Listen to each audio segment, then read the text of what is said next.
US లో doctor గా స్థిరపడాలని అనుకుంటున్నారా? అయితే అతి తక్కువ ఖర్చుతో ఎగ్ ప్లస్ తో సాకారం చేసుకోండి.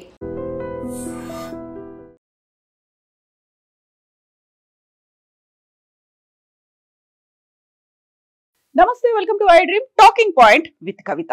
ధర్మస్థల మాస్ బరియల్ కి సంబంధించి తవ్వుతున్న కొద్దీ శవాల గుట్టలైతే బయటపడట్లేదు, కానీ సంచలన విషయాలు మాత్రం వెలుగులోకి వస్తున్నాయి. రోజుకో రకమైనటువంటి ట్విస్ట్ బయటపడుతోంది. ఇప్పుడు తాజాగా రైట్ టు ఇన్ఫర్మేషన్ యాక్ట్ కింద ఆర్టీఐ కింద సమాచారాన్ని సేకరిస్తే సంచలనమైనటువంటి విషయం ఒకటి బయటపడింది. అందులో ప్రధానంగా 2000 నుంచి 2015 మధ్య కాలంలో జరిగినటువంటి డెత్స్ కి సంబంధించినటువంటి రికార్డ్స్ అనేవి తగలబెట్టారు అనేటువంటి సమాచారం. ఈ సమాచారాన్ని జయంత్ అనేటువంటి ఈ వ్యక్తి ఆర్టీఐ ద్వారా సేకరించాడు. తాను కొన్నేళ్ల క్రితం 15 ఏళ్ల ఒక యువతి శవాన్ని వదిలేయడం, అలా అడవుల్లో వదిలేయడాన్ని నేను చూశాను. మామూలుగా ఒక కుక్కను కూడా అలా చనిపోయిన తర్వాత వదిలేయరు, దానికి కూడా ప్రాపర్ గా డిగ్ చేసి చేస్తారు. అలాంటి విషయానికి సంబంధించి నేను ఆర్టీఐ కింద సమాచారాన్ని సేకరించాలి అనుకుంటే ఆ రికార్డ్స్ అన్ని తగలబెట్టారు అనేటువంటి వార్త తెలిసింది అనే మాటని జయంత్ వివరాల్ని వెల్లడించాడు. యాక్చువల్ గా అన్ఐడెంటిఫైడ్ డెత్స్ కింద చూసుకుంటే ఆ మాట బయటకు వచ్చింది అని 2000 సంవత్సరం నుంచి 2015 మధ్య కాలంలో ఇలాంటి ఇన్సిడెంట్ జరిగింది. అన్యాచురల్ డెత్ రిజిస్టర్ అనేది ఉంటుంది బెల్తంగడి పోలీస్ స్టేషన్ పరిధిలో.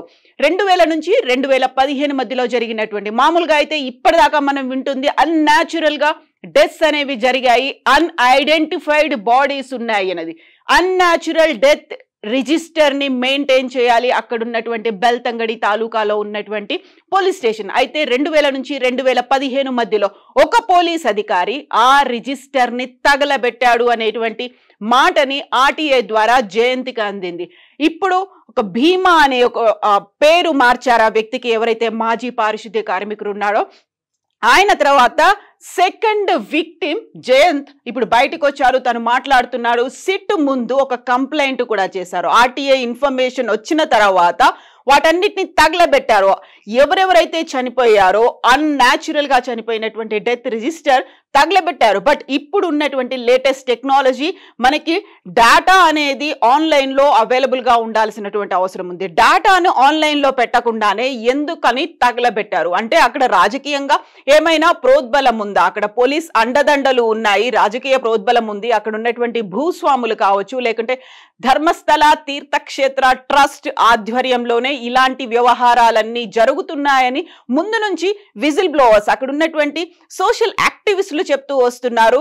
ఇప్పుడు మాజీ పారిశుద్ధ్య కార్మికుడు తోడు జయంత్ కూడా ఎంటర్ అయ్యారు. తాను 15 ఏళ్ల యువతిని, ఒక అమ్మాయిని తను అక్కడ ఖననం చేయడాన్ని చూశాను, అది కూడా ప్రాపర్ గా జరగలేదు అనేది. సో ఇలాంటి ఇన్సిడెంట్స్ చాలా జరిగాయి, నా కళ్ళ ముందే నేను చూశాను. ఎట్ ద సేమ్ టైం మిగతా కేసులకి సంబంధించి కూడా చాలా వరకు నేత్రావతి నదితో పాటుగా ధర్మస్థల పరిసర ప్రాంతాలు, ఉజిరే అనేటువంటి గ్రామం, వెస్ట్రన్ ఘాట్స్ లో ఇలాంటివి జరిగాయి, నేను నా కళ్ళతో చూశాను అని తన మాట చెప్తున్నప్పుడు సిట్ కి ఇప్పుడు అది ఇంకొక ప్రశ్నార్థకంగా మారింది. ఎందుకంటే 13 స్పాట్లని ఆ మాజీ పారిశుద్ధ్య కార్మికుడు చెప్పిన తర్వాత ఇప్పటిదాకా కేవలం ఒక ప్రాంతంలో 6వ ప్లేస్ లో మాత్రమే కొన్ని ఎముకలు దొరికాయి, అది కూడా తల లేకుండా ఉన్నటువంటి అస్థి పంజరం దొరికింది. సో 13 ప్రాంతాలకి సంబంధించి అవి అయిపోయిన తర్వాత ఇప్పుడు సరికొత్తగా సిట్ ముందు మరికొన్ని ప్రశ్నలు ఉన్నాయి.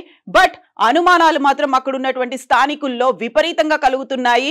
ఒక రిజిస్టర్ అనేది లేకపోవడం వల్ల అన్యాచురల్ డెత్స్ కి సంబంధించినటువంటి రిజిస్టర్ ని తగలబెట్టారు. దాని వెనకాల ఎవరున్నారు అనే దాంతో పాటుగా యాక్చువల్ గా 2011లో జరిగినటువంటి అనన్య భట్ మిస్సింగ్, తన తల్లి కూడా అదే మాట చెప్తూ వస్తోంది. అక్కడున్నటువంటి వెస్టర్న్ ఘాట్ లో విపరీతమైనటువంటి వర్షాల వల్ల ఆ సాయిల్ అనేది కొట్టుకొని పోయి ఉంటుంది. ఆ తర్వాత మళ్ళీ ఫారెస్ట్రేషన్ పెరిగి ఉంటుంది, అక్కడ ఉన్నటువంటి చెట్లు దట్టంగా పెరిగి ఉంటాయి.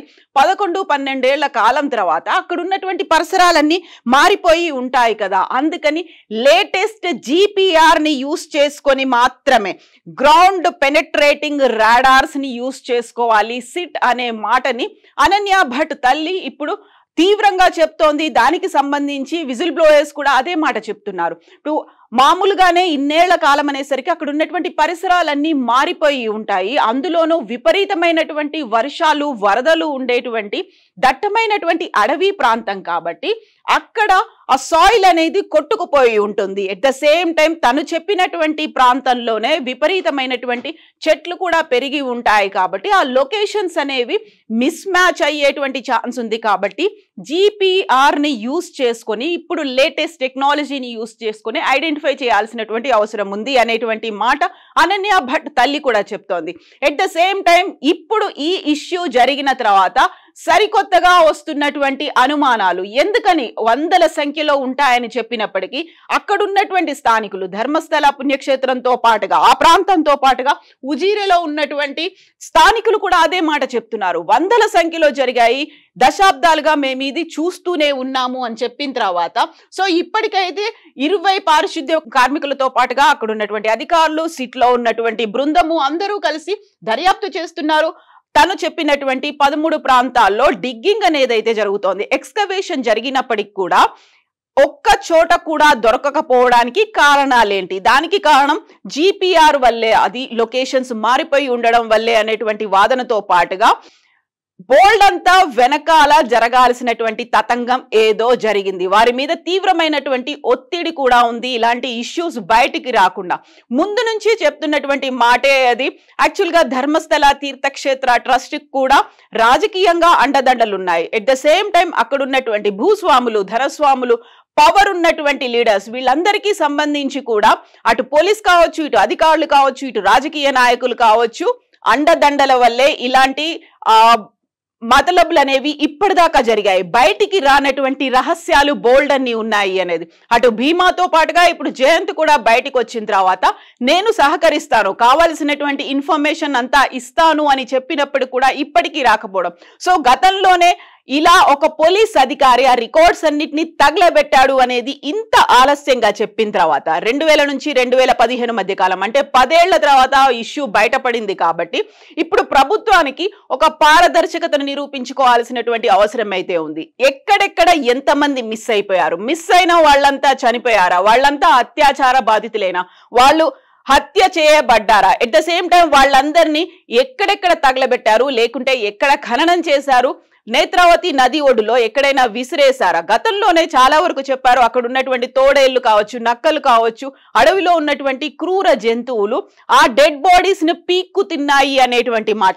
దాంతో పాటుగా అక్కడ నరబలి జరిగింది అనేటువంటి వాదనలు కూడా వినిపిస్తున్నాయి. కాబట్టి ఎందుకంటే మొదటిసారి ఆ భీమా తన 2 అడ్వకేట్లతో కలిసి పోలీస్ స్టేషన్ కి వెళ్ళినప్పుడుగా కొన్ని అవశేషాలని తీసుకెళ్లాడు, ఎముకలను తీసుకెళ్లిన తర్వాత ఇప్పుడు మరి 6th ప్లేస్ లో తలలేని ఒక మొండెం మాత్రమే కనిపించింది. అంటే అక్కడ నరబలి కూడా జరిగి ఉంటుందా అనేటువంటి వాదనలు ఇవన్నీ వినిపిస్తున్నాయి. కాబట్టి 15 ఏళ్ల అమ్మాయికి సంబంధించినటువంటి డెడ్ బాడీ ఎక్కడ వెళ్ళిపోయింది, ఎటు కలిసింది, ఏ ప్రాంతంలో కొట్టుకుపోయింది, వీటన్నిటికి సంబంధించి అయితే ఇప్పటికీ ఇంకా ఒక మిస్టరీ అనేది కొనసాగుతోంది. మాస్ బరియల్స్ కి సంబంధించి ఇప్పటికీ ఒక ఇన్ఫర్మేషన్ అయితే బయటికి రాకపోయినప్పటికీ బోల్డ్ అన్ని క్వశ్చన్స్ ని అక్కడ బయట పెడుతోంది, లోపాలని బయట పెడుతోంది, ఉన్నటువంటి నిర్లక్ష్యాన్ని, అందులోనూ అక్కడ ఉన్నటువంటి అధికారం ఏదైతే ఉందో ఆ అధికారుల అండదండలతోనే ఇలాంటి అత్యాచారాలు, అఘాయిత్యాలు దశాబ్దాల తరబడి జరుగుతున్నాయి అనేటువంటి మాటలు,